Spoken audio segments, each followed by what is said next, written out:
प्रिय बिहार वासियों, 78वें स्वतंत्रता दिवस के पावन अवसर पर मैं समस्त बिहार वासियों को हार्दिक बधाई देता हूं।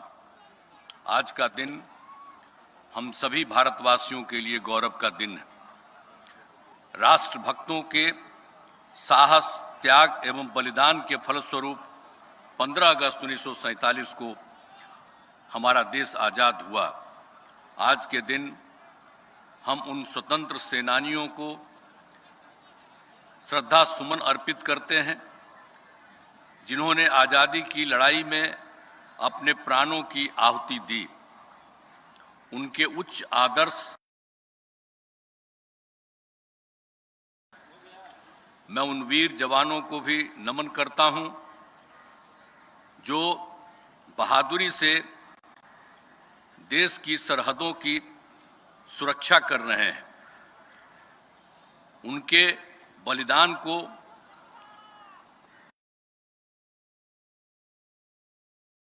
देश की रक्षा करने वाले भारतीय सेना का हम अभिनंदन करते हैं। इतिहास इस बात का गवाह है कि बिहार ने स्वतंत्रता आंदोलन में अग्रणी भूमिका निभाई। बिहार के लोगों ने हमेशा राष्ट्र निर्माण में बढ़-चढ़कर हिस्सा लिया और देश के लोकतंत्र को मजबूती प्रदान की है। वर्ष 2005 में जब से हम लोगों को काम करने का मौका मिला है, तब से राज्य में कानून का राज है। राज्य में कानून का राज बनाए रखना सरकार की सर्वोच्च प्राथमिकता है। सरकार द्वारा अपराध नियंत्रण एवं विधि व्यवस्था संधारण के लिए सभी आयामों पर योजनाबद्ध तरीके से काम किया जा रहा है। तो पता चला कि बिहार में पुलिस बल की संख्या मात्र 42,481 है, जो जरूरत के हिसाब से बहुत कम थी। इसलिए उसी समय पुलिस की संख्या को बढ़ाने का निर्णय लिया गया। इसके लिए नए पदों का सृजन किया गया और पुलिस में बहाली की गई। अब पुलिस बल की संख्या बढ़कर 1,10,000 हो गई। लेकिन हमने 2023 के पहले भी सुझाव दिया कि हमारी जरूरतों के हिसाब से पुलिस की संख्या को और बढ़ाया जाए। तब पदों की संख्या को बढ़ाकर 2,27,000 तय किया गया है और बहाली का काम शुरू हो गया है। इसी अगस्त माह में पुलिस के 21,000 पदों के लिए परीक्षा आयोजित हो रही है। उम्मीद है कि इस साल और अगले साल के प्रारंभ में भी पुलिस के सभी पदों का बहाली पूरी कर ली जाएगी।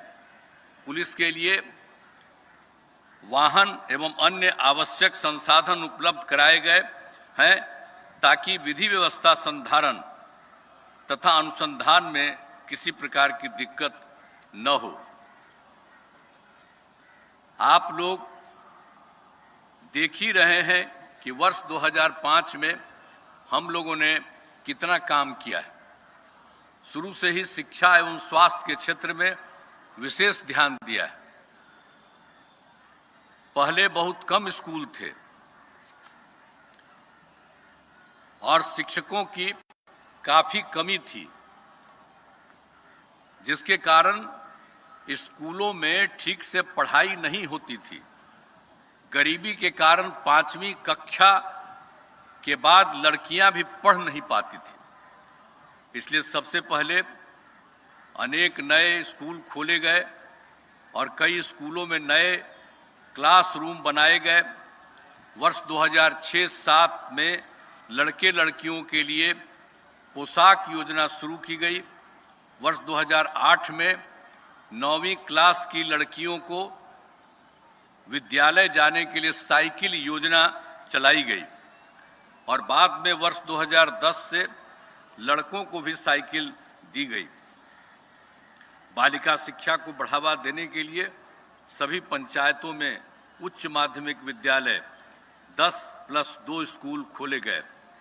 लड़कियों को 12वीं पास करने पर पहले 10,000 मिलते थे, जिसे बढ़ाकर अब 25,000 रुपये कर दिया गया है और वहीं ग्रेजुएट पास होने पर 25,000 से बढ़ाकर अब 50,000 रुपये की प्रोत्साहन राशि दी जा रही है। अब लड़कियां भी खूब पढ़ रही हैं और स्कूलों में लड़के लड़कियों की संख्या लगभग बराबर हो गई है। 2005 में जब हमारी सरकार आई तो विद्यालयों में शिक्षकों की कमी को देखते हुए वर्ष 2006-07 से पंचायत एवं नगर निकायों के माध्यम से बहाली की गई। कई चरणों में लगभग 4.25 लाख शिक्षकों को नियोजित किया गया। स्कूलों में पढ़ाई अच्छे ढंग से हो, इसके लिए अब निर्णय लिया गया है कि शिक्षकों की बहाली सरकारी तौर पर की जाए। वर्ष 2023 में बिहार लोक सेवा आयोग द्वारा 2,20,000 सरकारी शिक्षकों की नियुक्ति की गई है। शेष पदों पर भी बहाली की जा रही है। नियोजित शिक्षक भी हमेशा चाहते थे कि उन्हें सरकारी शिक्षक बनाया जाए। इसे देखते हुए इन शिक्षकों को सक्षमता परीक्षा के माध्यम से सरकारी शिक्षक बनने के अवसर दिए जा रहे हैं। पहली सक्षमता परीक्षा में पास होकर लगभग 1,80,000 नियोजित शिक्षक सरकारी शिक्षक बन गए। जो शिक्षक अब बच गए हैं उन्हें भी सरकारी शिक्षक बनने के लिए मौके दिए जा रहे हैं। शुरू से ही सभी स्वास्थ्य सेवाओं में सुधार किया गया। जब हमारी सरकार 2005 में आई थी उस समय स्वास्थ्य व्यवस्था की हालत खराब थी। आप सब जानते हैं सरकारी अस्पतालों में डॉक्टरों की कमी थी, अस्पतालों में दवा एवं अन्य सुविधाएं भी नहीं थी। प्राथमिक स्वास्थ्य केंद्रों में तो इलाज के लिए प्रति माह मात्र 39 मरीज ही आते थे एक महीने में और प्रतिदिन 1 या 2 आते थे। वर्ष 2006 से अस्पतालों में मरीजों को मुफ्त दवा, स्वास्थ्य जांच एवं एम्बुलेंस की सुविधा दी गई। साथ ही डॉक्टरों की बहाली की गई और अस्पतालों में डॉक्टरों की उपस्थिति सुनिश्चित कराई गई। अब सुविधाएं काफी अच्छी हो गई हैं, जिसमें प्राथमिक स्वास्थ्य केंद्र में हर महीने औसतन 11,000 से अधिक मरीज पहुंच रहे थे। तो जब हम लोगों को मौका मिला था तो उस समय कितना था सब लोग जानते थे, 29 मरीज एक महीना में।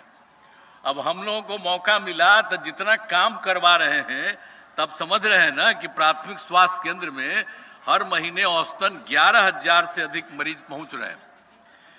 पहले राज्य में केवल 6 सरकारी मेडिकल कॉलेज एवं अस्पताल थे। उस कारण यहाँ के छात्र डॉक्टर की पढ़ाई करने राज्य के बाहर जाया करते थे। डॉक्टर की कमी होने के कारण यहाँ के लोग इलाज के लिए भी राज्य के बाहर जाते थे। इसलिए सरकार ने निर्णय लिया कि राज्य में मेडिकल कॉलेज की संख्या बढ़ाई जाएगी। अब मेडिकल कॉलेज की संख्या बढ़कर 11 हो गई है और इसके अतिरिक्त 15 और नए मेडिकल कॉलेज बनाए जा रहे हैं, काम चल रहा है। इसके अतिरिक्त पटना मेडिकल कॉलेज एवं हॉस्पिटल PMCH आप सब जानते ही हैं को 5,462 बेड की क्षमता वाले आधुनिक विश्व स्तरीय मेडिकल कॉलेज एवं अस्पताल बनाया जा रहा है। उसका एक हिस्सा पूरा हो गया है, बाकी हिस्सा काम हो रहा है, हम बराबर देखते रहते हैं। और उसके साथ कई मेडिकल कॉलेज अस्पताल में भी बेड की संख्या बढ़ाई गई है। कहीं कहीं हम लोगों ने 2,500 कर दिया है।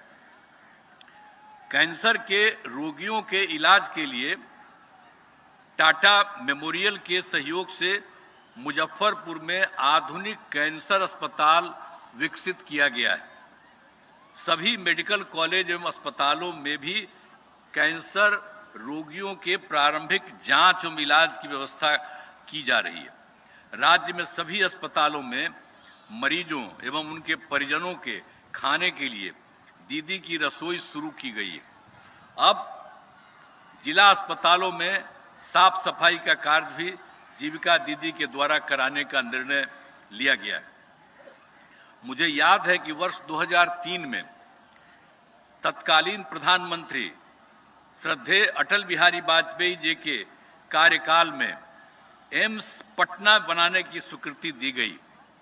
तो आप सब जानते ही हैं कि अब पूरी तरह संचालित है, जिसका लाभ बिहार के लोगों को मिल रहा है। अब इसके अलावे वर्तमान केंद्र सरकार ने पहले ही तय किया और यहां के लिए एक नया एम्स देने का, जो बाद में तय हो गया कि दरभंगा में ही वो बनेगा और अब इसका निर्माण जल्द ही शुरू होने वाला है। राज्य में सड़कों पुल पुलियों का निर्माण कराया गया है। राज्य के सुदूर क्षेत्रों में 6 घंटे में राजधानी पटना पहुंचने का लक्ष्य वर्ष 2016 में ही पूरा कर दिया गया। इसके बाद सरकार ने इस लक्ष्य को 5 घंटे करने का निर्णय लिया है। इसके लिए बड़ी संख्या में सड़कों एवं पुल पुलियों का निर्माण कराया जा रहा है। इनमें मेंटेनेंस का भी काम किया जा रहा है। शहरी क्षेत्रों में जाम की समस्या से छुटकारा पाने के लिए पटना सहित कई जिलों में एलिवेटेड रोड एवं फ्लाईओवर आदि का निर्माण कराया जा रहा है। पटना में पाटली पथ एवं अटल पथ का निर्माण कराया गया। साथ ही पटना में गंगा नदी के किनारे दीघा से दीदारगंज जेपी गंगा पथ का निर्माण कराया जा रहा है, जो दीघा से कंगन घाट तक चालू हो गया है। आगे दीदारगंज तक का काम दिसंबर 2024 तक पूर्ण कर लिया जाएगा। इसे पटना के कच्ची दरगाह में बन रहे 6 लेन पुल से जोड़ा जा रहा है। इन पथों के निर्माण से यहाँ के लोगों को काफी सुविधाएं हो रही हैं एवं पटना की सुंदरता भी बढ़ी है। आप भी सब तो जा करके घूमते ही होंगे, ये हम बता रहे हैं। तो ऐसा थोड़ी है कि लोग नहीं जाते हैं, बराबर जाते रहते हैं। और शाम में कितना देर तक, रात तक लोग रहता है, कितना अच्छा हो गया है। और अब आप जान दीजिए कि हम लोग उसके बारे में और सोच लिए। जेपी गंगा पथ को पश्चिम की तरफ आरा में बने वीर कुंवर सिंह सेतु तक तथा पूरब की तरफ मोकामा में गंगा नदी पर सबसे पहले बने राजेंद्र सेतु तक विस्तारित करने का राज्य सरकार ने निर्णय लिया है। तब लोगों को कितना सुविधा होगी यहां से वहां जाने में। ये सब हम लोगों ने तय किया, इसलिए बता देना चाहते हैं। वर्ष 2015 में 7 निश्चय के तहत हर घर तक बिजली, हर घर नल का जल, हर घर शौचालय तथा टोलों को पक्की सड़कों से जोड़ने का काम पूरा हो गया। यह भी देखा गया है कि कुछ नई बसावटें एवं घर बन गए हैं। इसलिए इस नए आवासों एवं छूटे हुए घरों में इन योजनाओं के निर्माण का काम मार्च 2025 तक पूरा कर लिया जाएगा। 2020 से 7 निश्चय 2 के तहत सभी योजनाओं पर काम चल रहा है। उनमें से मुख्य योजनाएं जैसे हर खेत तक सिंचाई का पानी का कार्य प्रगति पर है, इसे जून 2025 तक पूर्ण कर लिया जाएगा। 7 निश्चय 2 के तहत टेलीमेडिसिन योजना शुरू की गई है, जिसमें गांव में ही रहकर डॉक्टर से परामर्श प्राप्त किया जाता है। वर्तमान में टेलीमेडिसिन की सुविधा 9050 स्वास्थ्य उपकेंद्रों पर उपलब्ध है। यहां से अब तक 1,58,00,000 से अधिक लोगों ने इसका लाभ लिया है। बाल हृदय योजना के तहत वर्ष 2021 से हृदय में